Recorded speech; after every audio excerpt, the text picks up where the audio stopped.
Welcome back to another episode of A Year Ahead. The only, well, I won't say only. Again, I haven't looked into this. I don't know if there's any other shows like this out there, but this is a time capsule podcast. I record it and I release it a year from when it was recorded. Meaning that this episode that you're watching is not current. Nothing in this episode is current. It is my attempt to document my life and the things that happen without possibly putting any friction or damage to current situations or relationships that I may have. There were some situations where I was talking about things online and documenting what I was doing with publicly traded companies or with relationships. And both of those scenarios are things that I don't necessarily want to talk about those things when I'm going through it because I want to be delicate about the situation. However, I also want to document it so that 25 years from now, I have receipts to send people who can look back and listen to my journey and the things that I went through to humanize me a little bit. That is the goal. So this is my attempt to do that. And we're going to start it off with an absolute rager. I texted my ex.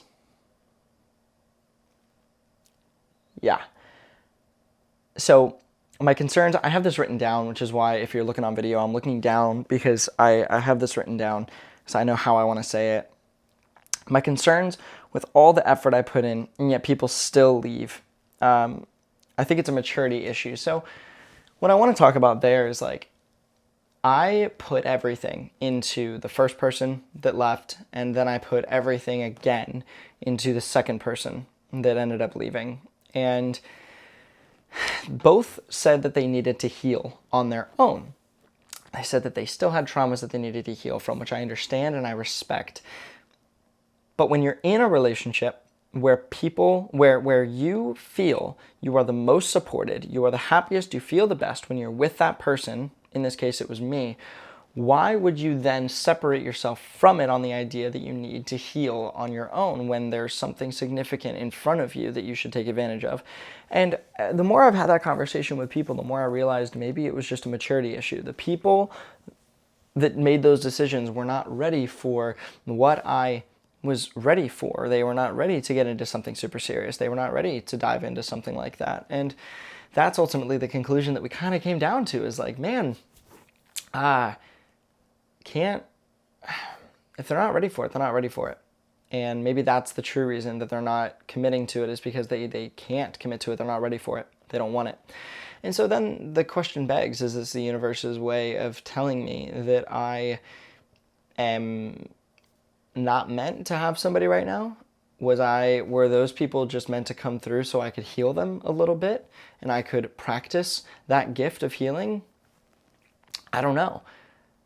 And I'm not sure I ever will until hindsight is what it is. And I'm 20 years down the road, and I know exactly what all that stuff was for. And even then, I may still not know, but it's just something that bothered me a lot. And so what happened was I was feeling it in my gut that I should text her because I knew that I would regret if I didn't. And something I'm trying to do is live this life with as little to no regrets as possible. As few regrets as possible, really. That is the ultimate goal. And this was something that was eating away at me. And I regret not texting the other one that left just to get some clarity, right? Well, I did call them, and then we had a conversation, and I fought for it, and it just didn't end up working out. So I guess I did do that. But this time I had this gut feeling, and I was like, you know what? I want to fight for it again. Because it's something that I want, it's something that matters to me. And I sent her a voice memo. And I said, hey, basically the long and short of it was, I want to give us another shot. And if you're open to it, I want to take you out on one of these 3 days. You just tell me what day and we'll make it happen. And she told me that she's leaving the state. That Florida was a huge mistake for her. That I was one of the wonderful things that happened here, but that Florida overall was a mistake, and she's leaving. We didn't know each other all that long, but for some reason it feels like something's being pulled from me, directly from my body. I feel like I'm losing something, even though I never had something to begin with, except for an intense companionship for a very short period of time. And it hurts. It sucks. That's it. That's kind of the whole situation. So I don't know if it's a problem with me getting so invested so fast, being all in immediately, because when I pursue something, I'm almost married in my heart because I don't have an interest in pursuing something casually. We're all in, cool, we're here, we're going. And it feels like that's not what most people want, and it's bothering me because that is exactly what I want, and I felt so at home doing that, and then people backpedal. But enough of that. I texted my ex. That's crazy. We'll leave that aside. The Nashville trip that I just got back from, which is why you haven't seen that episode in a couple days, it was a success in learning, but it was not a success financially. So I broke even. I made some money. I made an episode before this on another podcast. You can listen to it. It came out a year ago. From when I'm recording, I recorded it today and the same day I'm recording this, but I released this one a year later. So it was released a year ago, and you can go back and watch it. I talked about how I spent $350 in ads, probably about $1,000 total between the ads and living expenses while I was there, and I made about $1,500. So considering my expenses, I made money. Considering my time, I still did not make any money.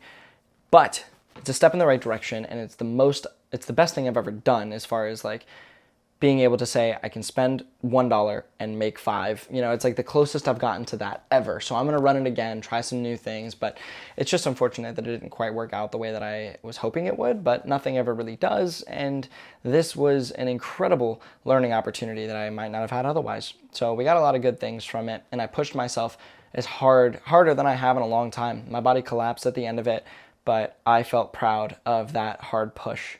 And people saw it. It inspired a few people, and that's what matters. That's the whole thesis behind what I do, is to inspire other people to be able to do the same. And it was one of those moments where people were inspired, and that made me feel really good. That reinforced my decision to continue to push and be a light for people. So I'm just proud to be able to continue that legacy, that. The last thing I want to talk about here before I have to move on to do some other content stuff and move on with life and work is addiction and vices. I have been struggling tremendously with different digital vices, social media, graphic material, like just really, really, really struggling. And that stuff, those quick dopamine hits that have absolutely wasted probably a full day's worth of time over the last 2 weeks, where I was legitimately late on things. And with that also came this feeling of my life spiraling out of control. I stopped doing cold plunges every single day. I started scrolling significantly more. I've been waking up late. I haven't been getting up to my alarms. I've been waking up, snoozing, and going back to bed. Things that are just not conducive to who I want to be and the person that I want to be. And so we're turning that around, and it's just been a really tough few weeks dealing with that and just constantly feeling like a failure because of it, because my tolerance for mediocrity is so low, but it's not low enough. I need to continue to make my tolerance for mediocrity lower, and that's becoming increasingly difficult with my surroundings, but we'll make it happen. We have to. We have to make it happen. It has to happen. There's no other choice. So just dealing with that. So we have vices, texting my ex, and the Nashville trip being a success-ish. That's really my biggest update here. I know it's been a couple weeks. I appreciate your patience as I put out this episode. I should have recorded the other episodes no matter what, but I didn't, and that was a part of my failure as I was falling to these vices, was not posting these podcasts, even when I knew that I could, and I had an extra 20 minutes to sit down and record at least one of them, if not both of them. Not another podcast and A Year Ahead being what I'm talking about. But I didn't. And that was a failure. So we have to fix that. We will fix that. And we're going to crush it from here on out. So my hard drive just turned on, and that is my sign that I'm going to cut this off. So thank you guys for watching another episode of The Year Ahead. I'll see you guys in the next episode, or I'll see you next year for me. But for you, it'll be 7 days from now. So have an amazing day. I'll see you guys soon.